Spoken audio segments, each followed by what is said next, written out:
সুপ্রিয় চাকরি প্রত্যাশী ভাই বোনেরা, আশা করি আপনারা সবাই অনেক ভালো আছেন। আজকে এই ভিডিওতে আমরা আলোচনা করব 2025 সালের অন্যতম আলোচিত সরকারি চাকরির নিয়োগ বিজ্ঞপ্তি ইমিগ্রেশন ও পাসপোর্ট অধিদপ্তর বা ডিআইপি জব সার্কুলার 2025 সম্পর্কে। তাহলে চলুন শুরু করি আজকের এই ভিডিও। বাংলাদেশ সরকারের স্বরাষ্ট্র মন্ত্রণালয়ের অধীনস্থ ইমিগ্রেশন ও পাসপোর্ট অধিদপ্তর অথবা সংক্ষিপ্ত রূপ ডিআইপিএ একটি নতুন নিয়োগ বিজ্ঞপ্তি প্রকাশিত হয়েছে। এই পাসপোর্ট অধিদপ্তর নিয়োগ বিজ্ঞপ্তি 2025 অনুযায়ী মোট 6টি পদে 27 জনকে নিয়োগ দেওয়া হবে। যোগ্যতা সম্পন্ন নারী ও পুরুষ উভয় প্রার্থী এই পাসপোর্ট অফিস জব সার্কুলার 2025-এ আবেদন করতে পারবে। মনোযোগ সহকারে এই নোটিশটা দেখবেন আপনারা। এই নোটিশটা খুবই গুরুত্বপূর্ণ, আপনারা মনোযোগ সহকারে এটা দেখবেন। পাসপোর্ট অধিদপ্তর নিয়োগ বিজ্ঞপ্তি 2025 এর পদসমূহ ও বেতন কাঠামো। প্রতিষ্ঠানের নাম ইমিগ্রেশন ও পাসপোর্ট অধিদপ্তর। বিজ্ঞপ্তি 5 সেপ্টেম্বর 2025 ইংরেজি।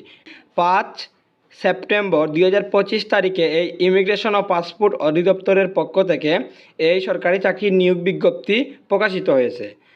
বিজ্ঞপ্তি সংখ্যা 1টি। বিজ্ঞপ্তি একটি প্রকাশ সূত্র দৈনিক যুগান্তর পত্রিকা ও বিএসসি অফিসিয়াল ওয়েবসাইট।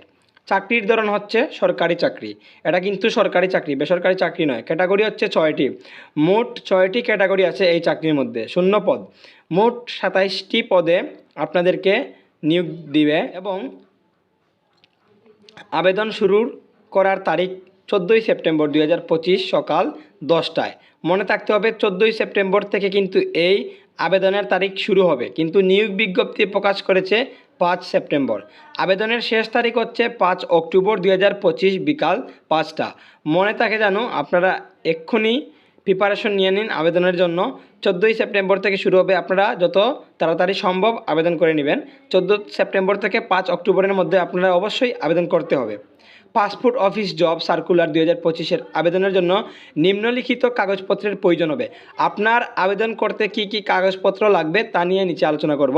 শিক্ষাগত যোগ্যতার সনদপত্র। আপনার যে শিক্ষাগত যোগ্যতা আছে সেই যোগ্যতা নিম্ন এইচএসসি পাস করতে হবে। এইচএসসি পাস করতে হবে।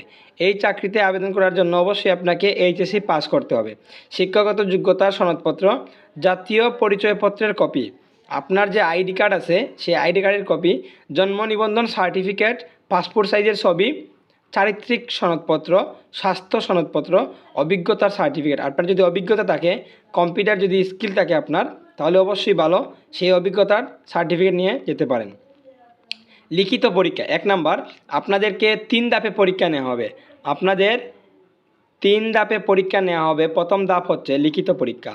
বাংলা ভাষা ও সাহিত্য, বাংলা ভাষা ও সাহিত্য, ইংরেজি ভাষা, গণিত, সাধারণ জ্ঞান, কম্পিউটার জ্ঞান। আপনাদের এই 5 ধাপের উপরে প্রথম লিখিত পরীক্ষা নেওয়া হবে। বাংলা ভাষা ও সাহিত্য, 2 নাম্বার ইংরেজি ভাষা, 3 নাম্বার গণিত, 4 নাম্বার সাধারণ জ্ঞান, 5 নাম্বার কম্পিউটার জ্ঞান থাকতে হবে। আপনার কম্পিউটারে স্কিল থাকতে হবে। 2 নাম্বার ব্যবহারিক পরীক্ষা। ব্যবহারিক পরীক্ষাতে কী ধরনের অভিজ্ঞতা থাকতে হবে? অবশ্যই কম্পিউটার অপারেটিং, আপনি একজন দক্ষ কম্পিউটার অপারেটর হতে হবে। তারপরে টাইপিং টেস্ট করা হবে। টাইপিং টেস্ট করার পর শার্টলিপি প্রয়োজন হবে আপনার। প্রয়োজন অনুযায়ী শার্টলিপি করতে পারে। 3 নাম্বার মৌখিক পরীক্ষা বা ভাইভা যাকে বলি আমরা। ব্যক্তিগত সম্পর্কে প্রশ্ন করতে পারে আপনাদেরকে। তারপরে যোগাযোগ দক্ষতা, আপনার যে যোগাযোগের দক্ষতা কতটুকু সেই, আর পেশাগত জ্ঞান, আপনার এই পেশা সম্পর্কে কতটুকু জ্ঞান আছে সেই সম্পর্কিত মৌখিক পরীক্ষাতে আপনাদেরকে প্রশ্ন করতে পারে। তো যারা যারা এতক্ষণ পর্যন্ত চাকরির জন্য অপেক্ষা করেছিলেন, সরকারি চাকরির জন্য এটা খুব ভালো একটা চাকরি, আপনারা চাইলে আবেদন করতে পারেন। এবং এই আবেদন করার পর কিভাবে প্রস্তুতি নেবেন, এই পরীক্ষার জন্য কিভাবে প্রস্তুতি নেবেন, কী ধরনের প্রশ্ন পড়বেন তা নিয়ে আমি আগামীকালকে একটি 10 মিনিটের ভিডিও নিয়ে আপনাদের মধ্যে হাজির হব। আপনারা অবশ্যই আমার এই ভিডিওটি দেখবেন, তাহলে বুঝতে পারবেন পরীক্ষাতে কী ধরনের প্রশ্ন আসে। এগুলো দেখে আপনাদের অবশ্যই কমন পড়বে। আপনারা অবশ্যই আমাদের এই ভিডিও দেখবেন। আর যদি এরকম চাকরির খবর পেতে চান তাহলে অবশ্যই আমাদের চ্যানেলটিকে সাবস্ক্রাইব করতে ভুলবেন না। ধন্যবাদ সবাইকে। দেখা হবে অন্য কোনো ভিডিওতে।